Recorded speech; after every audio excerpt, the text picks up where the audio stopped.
US Highway 1 stretches from Key West, Florida to Fort Kent, Maine. Commonly referred to as US Route 1 today, this long stretch of roadway winds through the many different geographies, communities, and possibilities that make up the American landscape. William Grant Still introduces his opera Highway 1 USA as follows. In the United States, Highway 1 runs from the north to the south. Driving along it, one can see stretches of picturesque countryside, occasionally homes of the rich or the poor, and can frequently pass through cities or villages. And while driving along Highway 1, one might also stop at a filling station such as the one owned by Bob and Mary, never suspecting the drama that dwells within it. The production of Still's opera faced an equally long and dramatic road to make it from the page to the stage.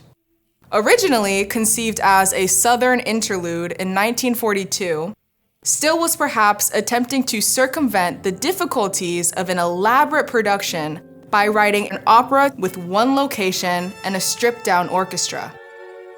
Though Still's previous opera, Trouble Island, had been greeted with great enthusiasm by audiences, its run was quickly ended by overtly racist reviews. This weighed heavily on Still's mind as he presented a Southern interlude to potential opera companies. In a letter accompanying the score, Still noted, "The story is American, but original with us. And although it is set in the South, there is nothing racial about it." Though the story of Bob, Mary, and Nate contains important themes for Black Americans, Still saw their struggle as universal. Sadly, Still's framing of his new work was to no avail. After rejections by the New York Metropolitan Opera and the Charles L. Wagner competition, Still noted in his diary, "Again, prejudice has struck us." After being rejected by Punch Opera in 1954 and trying to avoid further racial prejudice, Still changed the name of the opera to Highway 1 USA. Ultimately, an old friendship with conductor Fabian Savitsky brought about the opera's premiere. Still and Savitsky had jointly conducted a Hollywood Bowl orchestra in 1936. Savitsky had great respect for Still's work, and they became longtime friends. Many years later, Savitsky assumed the conductorship of the University of Miami Symphony Orchestra. In 1961, Savitsky and his orchestra gave the first performance of Still's The Peaceful Land. Afterward, Savitsky asked Still for an opera to feature in an upcoming festival.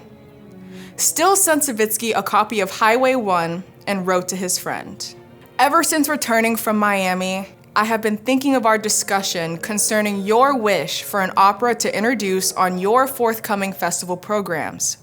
And now, I think I have come up with something that may appeal to you. As you already know, opera is my life dream, and I would like nothing better than to have you decide favorably on this."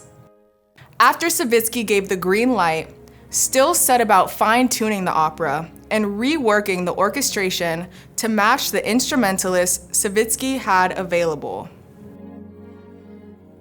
The opera received its premiere at Coral Gables High School on May 11, 1963, Still's 68th birthday, as a part of that year's Festival of American Music at the University of Miami.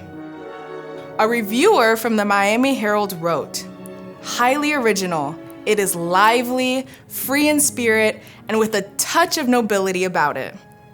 And the New York Times reported that an audience of 1,000 gave Dr. Still a standing ovation at the end of the performance.